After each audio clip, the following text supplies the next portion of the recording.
So my final takeaways for you are short-term rentals work for both owners and renters. Remember, if you want to do the owner approach or the arbitrage approach, it can work. And I recommend that you start with the renter's approach or arbitrage because it's just quicker to get in, easier to start monetizing and scaling, and then graduate into the owners. But if you're already a seasoned investor, have properties already, know how to acquire properties, then you can start there. But ultimately, you should be doing both. Short-term rentals can easily produce 6 figures working less than 1 hour per day, guaranteed. All you have to do is follow the strategies laid out in this course, stay consistent, and understand how to add the right things to your team as you grow. And there's no reason why you can't reach 6 figures doing this business. Short-term rentals can efficiently and effectively run on autopilot. I've shown you the list of all of the technology and tools and systems that can be put in place, from a virtual assistant to the cleaning crew, to the cleaning apps, to the data collection, to the dynamic pricing, to the calendar management. All of the tools that can help you put this business on autopilot and basically spend less than 1 hour per day, if that, once you put the right systems in place through automation and delegation. Short-term rentals are hands down the best cash flow strategy in real estate, period.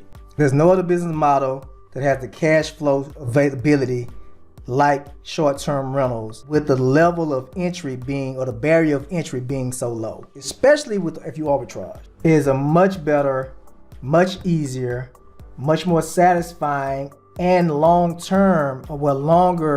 duration of revenue generation than any other business model. So take those final takeaways.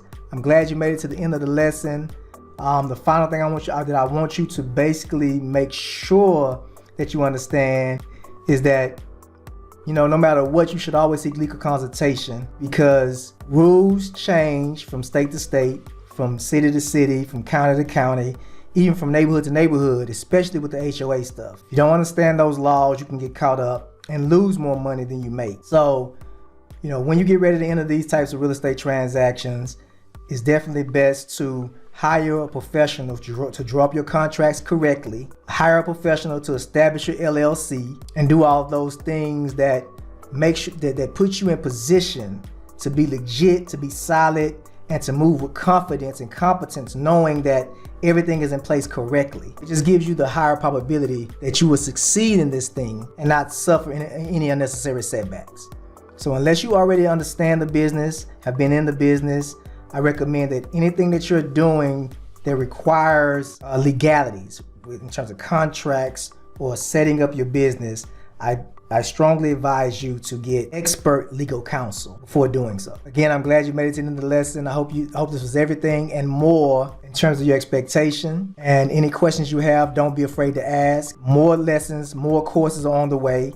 This lesson and course will constantly be getting updated, and I will also continue to add more courses to the flip side, the Complete Real Estate Success System. Thank you again. I really appreciate you purchasing this course and you trusting me to guide you on your real estate journey.